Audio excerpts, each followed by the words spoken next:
Good afternoon, viewers, and welcome to today's live stream. Yes, you can see we have both cameras on. That must mean that we are going to be talking about something. Yes, we're going to be talking radio today, of course. We always are. Got to adjust this camera just a little here, people. All right, there we go. All right, that's good. Yeah, we're going to be talking the Radioddity uh, GM-30 Plus GMRS radio, which I just got it in yesterday. So we're going to take a look at it, and I also have a little information on it that maybe others don't have. Something I ran across yesterday while I was waiting on it to get here. Of course, I was watching some reviews, and that's what you do. You watch videos, you learn. And well, as I was doing so, one of the things that one of the one of the guys said was that the menu times out too fast when inputting a channel or whatever. He was having trouble doing that. And I found a solution to it yesterday. I did find a solution. What you have to do is you have to push this and this and this and this. Now, it's actually a really simple fix. So we're going to talk about it. Let's get that radio over here on the screen so you can see what we're talking about today. One thing I did notice, although, is the antenna that it came with, which is actually very similar to the one that's on it, but this one here, it's kind of crap. Really, it was. It doesn't have the reception on it that I normally would expect. It wouldn't even pick up the weather channel or the weather frequency. But I switched it with another small antenna for right now, and of course I've got an AR771, which is the abbreviated version of the Nagoya 771 that I can put on here later. Plus, I ordered a couple of small TID radio 2-inch antennas that I want to try. Anyway, so of course this radio I'm impressed with. I like it. First of all, I like it because it actually will hit one of the local repeaters that I wasn't able to on one of my more high-powered big radios. This is a 5-watt radio.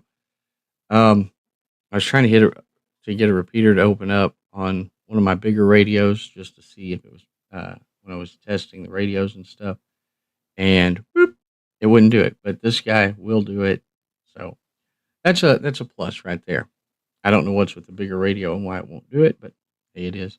All right, so let's look at a few features here. Of course, you've got all your standard buttons, menu buttons, of course. There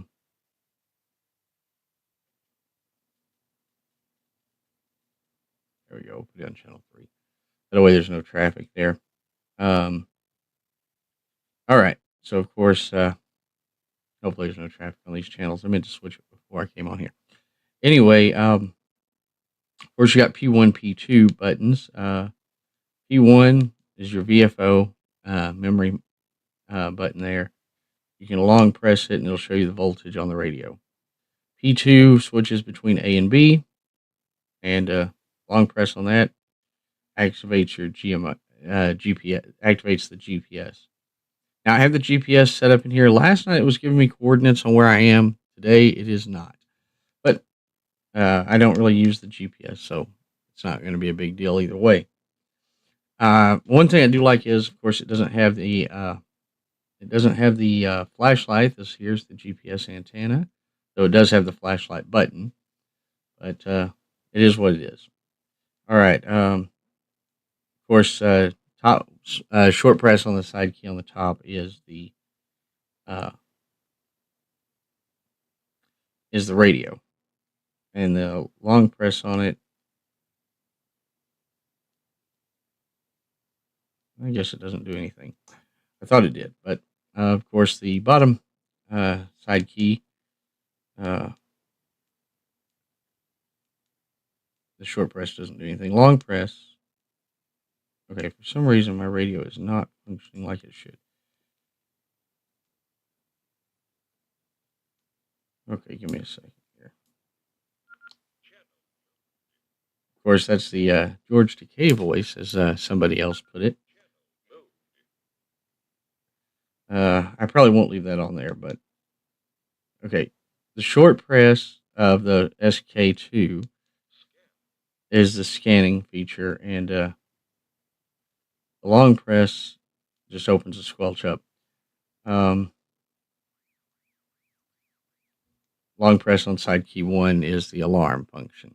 Okay, now we covered all the buttons there. Woo, we covered all the buttons there. The menu is fairly simple. Bank, you go into bank, you can go into zone, then you can go in here. You can go down to program channel from there, what bank you're in. I don't have anything set up on here except for GMRS, and that's all I'm going to be using it for. Now, this radio will scan in various other frequencies, but it's a GMRS radio. That's what I got it to use it on. That's the only thing I need it for. Will I fill up all the memory channels? No. I never do anyway, but it will be. I know most of the people you see on the videos, they peel off the plastic screen cover there. I tend to leave those on just so I don't scratch the screen or get it dirty. It saves the screen a little bit longer. Okay, so that's a few of the things there. It's got a lot of good range on it. Holding down the 0 key will activate the weather channel or weather frequencies, and you can go to the one you need. And of course, holding down the pound sign, of course, will get you to scan either on the weather frequencies or on regular mode. Star key will lock it. Okay, it's all fairly straightforward and simple. When you do set up the GPS, of course, in there, menu 4, option 2 sets it for the time zone, so you have to know your time zone. Or just don't use the GPS. I guess it doesn't really matter. What else? K1 connector, and of course also USB-C chargeable with the indicator light, and it has a little flap on here. The battery screws on, so this is a pretty well-made radio. It's got a good feel, and it's got a good size to it. I actually like it. I wasn't sure if I was going to like it when I ordered it, but I like it. So, it's a good radio. But now, let's get on to the menu fix issue. This won't be a long stream today. We're just covering this one thing, covering this radio, and everybody's talked about it, so we can actually put it here where y'all can see it. Gives you something to look at, although you won't be able to see it in a minute because we're going to go over and look at this menu fix problem. Here we go. Oh. Okay, look at that. There's our menu up. I hope y'all can see that well enough. Yeah, you can. You may have to lean in a little bit to it, but it's there. And what I found on here is that if you want to fix the menu timeout, you cannot do it from the radio. However, in the programming software here, if you go into radio function, you can come around here and you can, I don't have this plugged in, but still you can see what's here. Okay, so you have a menu quit timer, and it's defaulted at 5 seconds. I have it at 10 seconds because I don't generally program anything from the keypad. But if you need to, of course, you can change that to a longer delay on that, which will help out. Of course, then you've got the backlight timer here. You can switch it to display name instead of number. Now, when you get the radio, it doesn't have any names in there, of course, even for the GMRS frequencies that are pre-programmed. So if you want to name them, you got to do that. You got to do that on your own. It's easier just to do it from the software. I list mine as GMRS 1 and 2, so forth. Just so I know what channel I'm on. It's easier, run it on channel mode. And then, of course, the repeaters I put in are all separate. All right, so this has 1,000 memory channels in it. Of course, you can turn your GPS on inside the menu down here, or you can turn it off. Right now it says off because when I program it, because like I said, the radio is not hooked up to this. So this is just basically the default settings inside the programming. When you do have the programming here, you'll have the default here. And of course, it'll say delete here where it says scan add, so it won't scan these frequencies yet. You'll have to change all that when you program your radio, or when you that's the default settings in the software. When you hook up the radio and read from it, it will change all that automatically anyway. But you want to definitely you want to program it and go in here. Of course, you want to change your language to English. You can change your squelch 1 to 5. It's got pretty good reception on it too. I was listening to stuff on there last night from all around, just different people talking. It's one of those things you can listen to. I would recommend upgrading the antenna, although you're going to want a better antenna. I was listening to it with a longer antenna last night for a while, and it does better with a bigger antenna, but it also has to do with the quality of the antenna. Some of these cheaper antennas that just come with radios, they don't really work that well. So you definitely want to maybe upgrade your antenna. But other than that, out of the box, this was a good deal, and I think it ran somewhere around $37, $38, something in that ballpark. So it was a little bit pricier than some of them, but still, it's a good radio for the price. It's got a lot of features in it. It's got a good weight to it. The battery, although, it's maybe 2200, 2800, somewhere in there. It's not going to last you super long, but it'll last you all day, maybe into the next day even. I charged it up last night, and it's we're down a little bit, but then again, I charged it up before I was using it last night, and I've been using it today, so it is what it is. All right, so it's a good radio. I recommend it, although I didn't think I'd like it, but I do recommend it. Of course, I'll recommend nearly anything that doesn't have a flashlight in it. Well, not really, but we all know I don't like the flashlights in radios, right? So that's where we are on that. It's a good radio, although, like I said, I can hit all the repeaters in my area that I need to, so I like it. And it hits repeaters that some of the bigger radios I have don't do.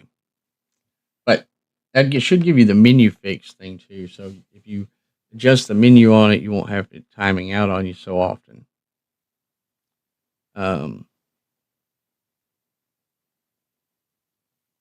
That's one thing to look at, too. So every problem has a solution. Really, it does. But this radio, of course, has plenty of features in it. I haven't really messed with all the features in it, but I might have to turn the beep and the voice off later. But you have to go into a setting, and you'll find what you need there.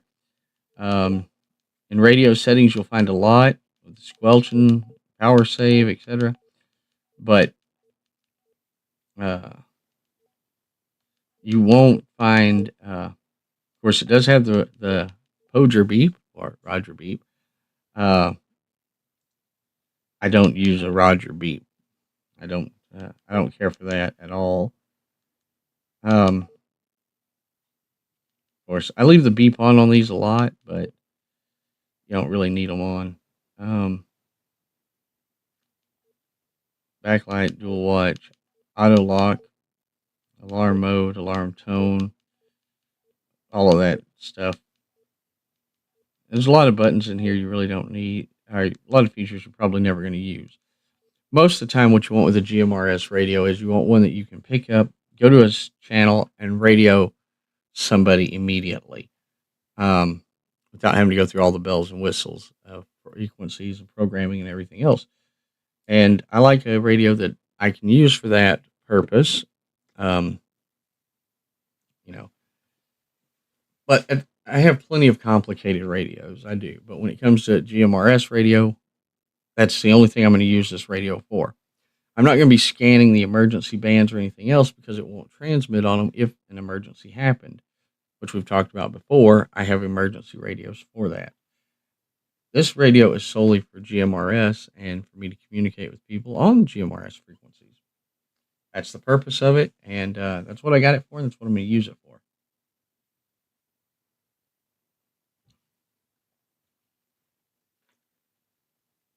All right. But let me know your thoughts in the comments below on this radio or any other radios you want to hear about.